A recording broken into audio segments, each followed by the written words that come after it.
Imagine for a moment the most beautiful sound you have ever heard. It might be the crescendo of a symphony that brings tears to your eyes, or the whisper of a lover that makes your heart skip a beat. Now, imagine that sound does not stop. It grows louder, clearer, more intense. At first, it is ecstasy. You weep with the sheer perfection of it. But then, the volume creeps past the threshold of comfort. The beauty remains, but your ears begin to bleed. The frequency vibrates your bones until they fracture.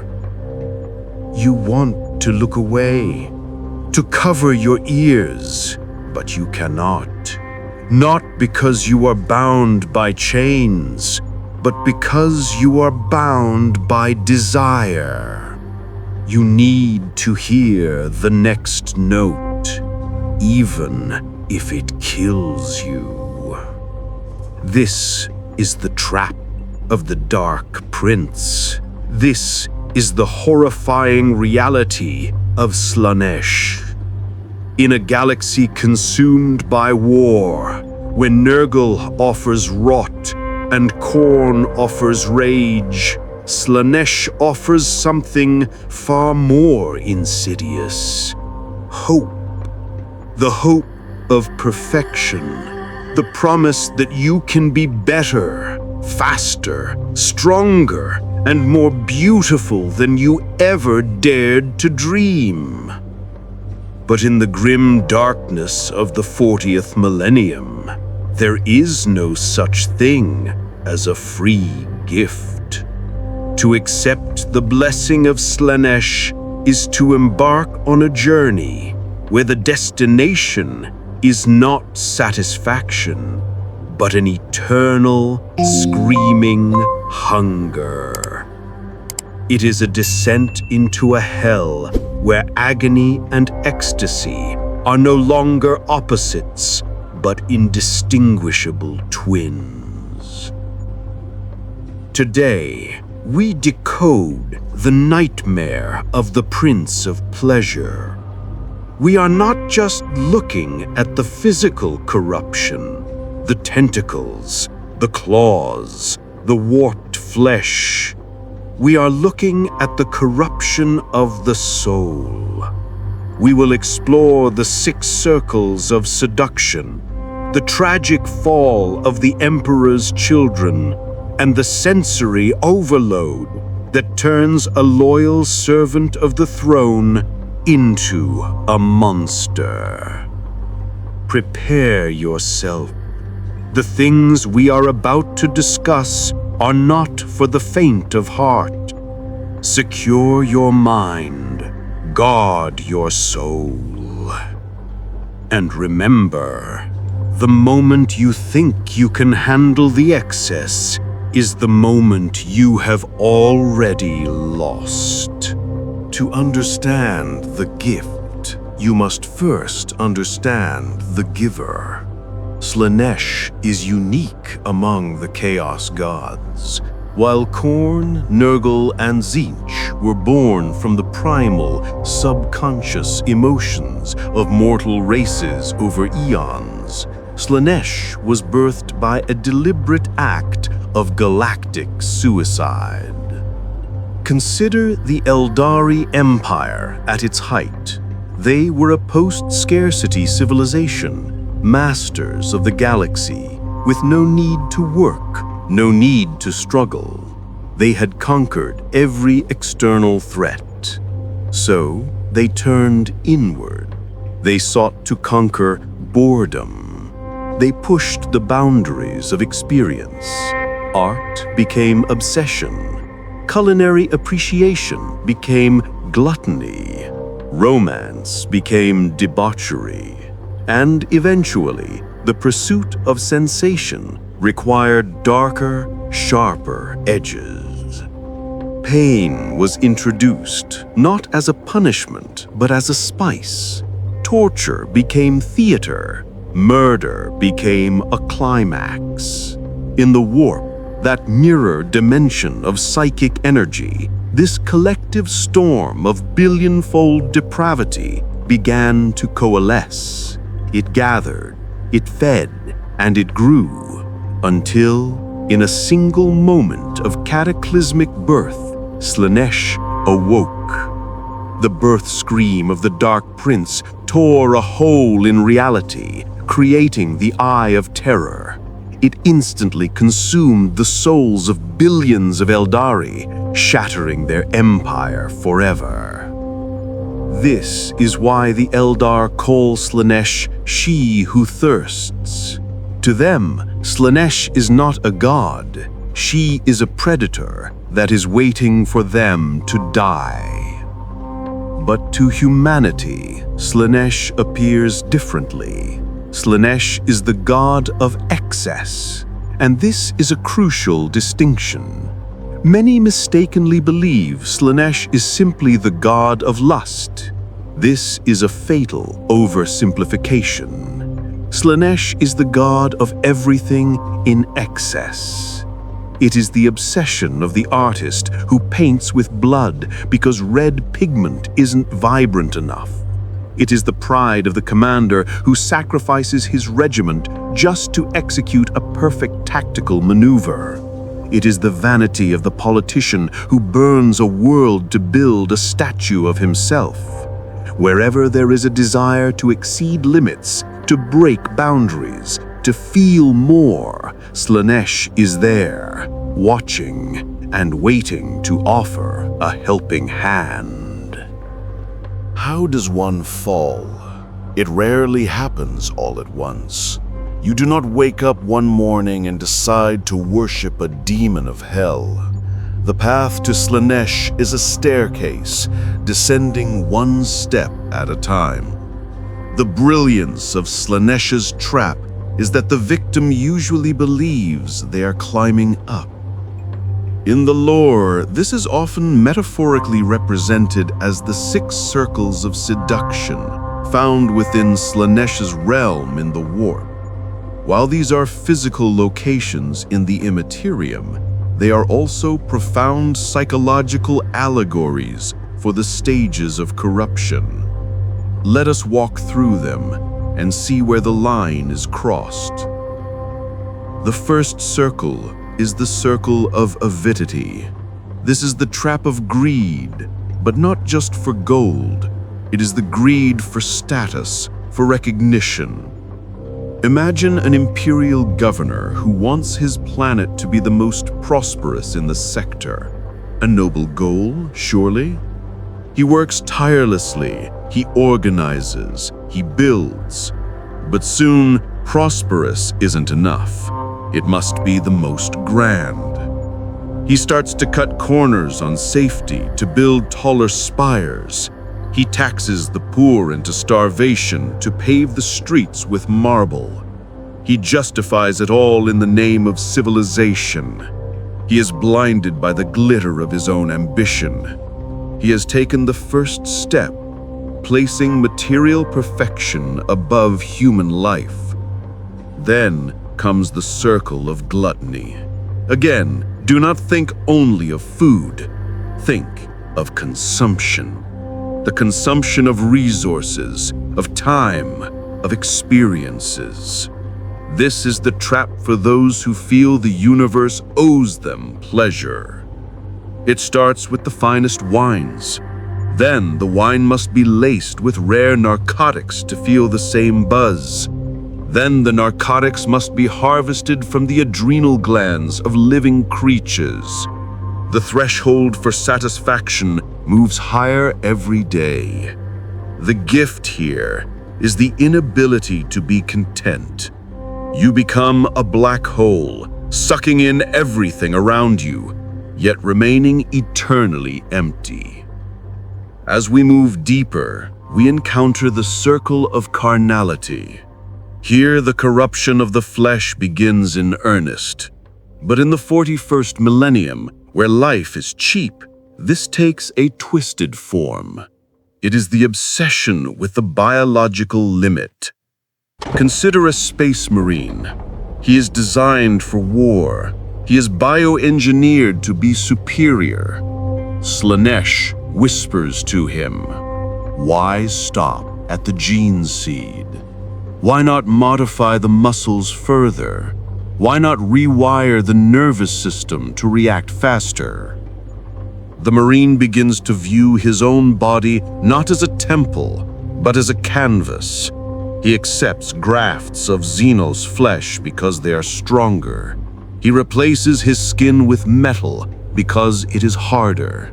He pursues the perfect combat form until he is no longer human, but a patchwork abomination of meat and machinery, convinced he has achieved the apex of evolution. And this leads to the most dangerous trap of all, the circle of paramountcy. This is the trap of power. Not power to rule, but the power of the ego, the arrogance of the crowd. The warrior who needs the applause of the masses more than the victory itself. The orator who speaks not to inform, but to hear his own voice mesmerize the crowd. Slaanesh feeds on this narcissism. The gift is a solipsistic madness where other living beings cease to be people and become merely an audience for your greatness. You are the star of the play, and if the script requires you to slaughter them all to make a dramatic exit, so be it. Once the mind has surrendered to the circles of seduction, the body must change to accommodate the new reality. The human form, as designed by nature or the emperor, is simply too limited. It is a vessel with a maximum capacity for sensation. To Slaanesh, this is a flaw that must be corrected. The gifts of Slaanesh often begin with the sensory organs. Imagine eyes that grow wide and bulbous, losing their eyelids so they never have to blink, never missing a single microsecond of visual stimulation. But soon, the spectrum of visible light is not enough. The eyes may multiply, appearing on palms, chests, or tongues, desperate to see the unseeable colors of the warp. The skin, the barrier between self and the world, becomes a torment. For a devotee of Slaanesh, the touch of silk might feel like sandpaper because their nerve endings have become hypersensitive. To feel anything at all, they must seek out extremes. They may flay portions of their own skin to feel the raw air, or embed neurospikes directly into their spines to trigger constant low-level electric shocks. Pain and pleasure lose their distinction. A Slaaneshi champion does not flinch when a blade cuts him. He shudders in ecstasy.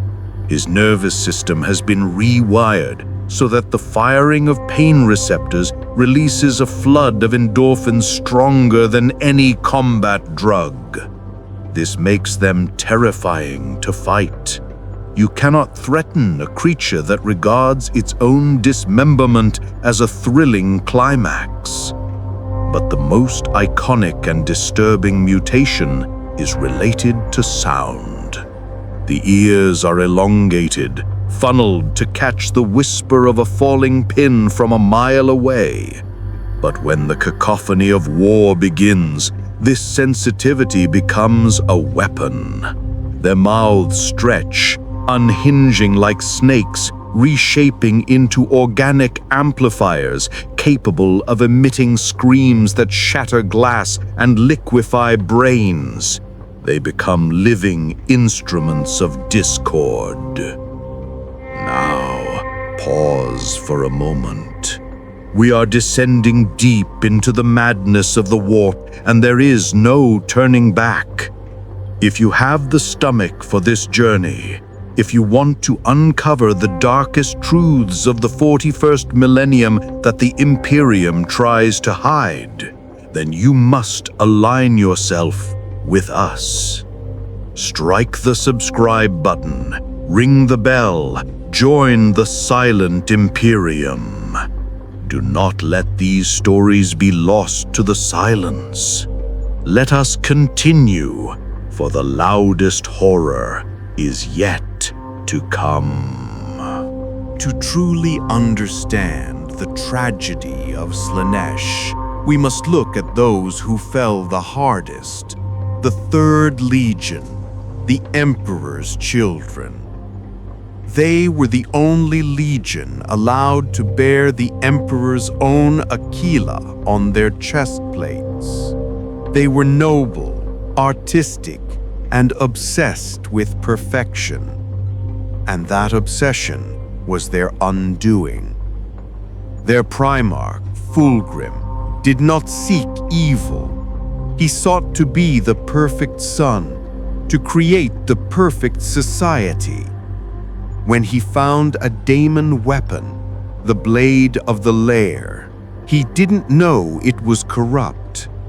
He thought the voice whispering in his head was his own subconscious, urging him to greater heights of excellence. The corruption of the Legion culminated in an event known as the Maravilla. It was meant to be a grand symphony, a musical performance to celebrate their triumph. But the composer, corrupted by Slaanesh, had created instruments that produced sounds impossible for normal physics. As the music began, it wasn't just heard, it was felt.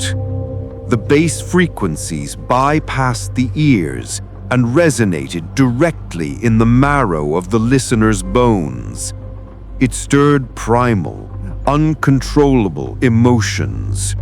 The audience, composed of space marines and human remembrancers, began to weep, then scream, then tear at their own clothes and flesh.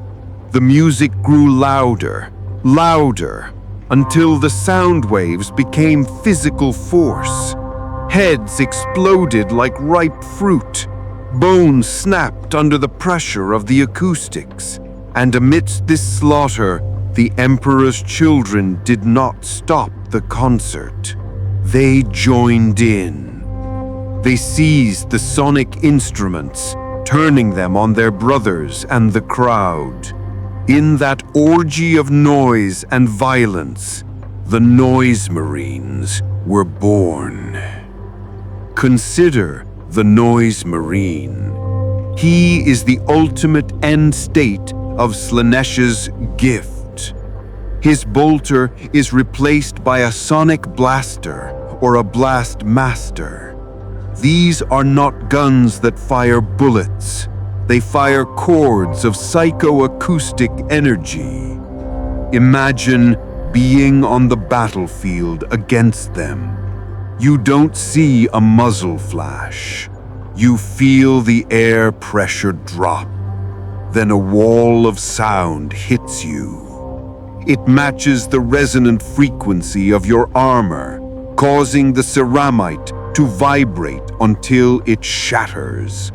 It matches the frequency of your organs, turning your insides to jelly. You die not from a wound, but because your own body shakes itself apart. And the Noise Marine, he is laughing, he is screaming in harmony with his weapon. To him, the battlefield is not a war zone. It is a concert hall, and your death scream is the final note in his masterpiece. This is the grim reality of the Emperor's children. They sought perfection, and they found it. They became perfect monsters, eternally trapped in a feedback loop of deafening noise, unable to tolerate silence, because in silence they might have to think about what they have become. We have spoken of the mind and the body, but the ultimate horror of Slaanesh lies in the fate of the soul. The tragedy of falling to the Dark Prince is the law of diminishing returns. It is a cosmic addiction where the tolerance level rises infinitely, but the capacity for feeling remains finite. Eventually, the Noise Marine screams not because he enjoys it, but because he is trying to feel something other than the numbness that creeps into his soul. The sensory overload burns out the capacity for joy. What remains is a hollow craving, a black hole inside the chest that demands to be filled but has no bottom. And what happens when you die? Or worse, what happens when you fail, Slaanesh? Deep within the warp lies the palace of Slaanesh. It is a place of impossible geometries and maddening beauty. But look closer at the walls. Look at the marble floor beneath your feet.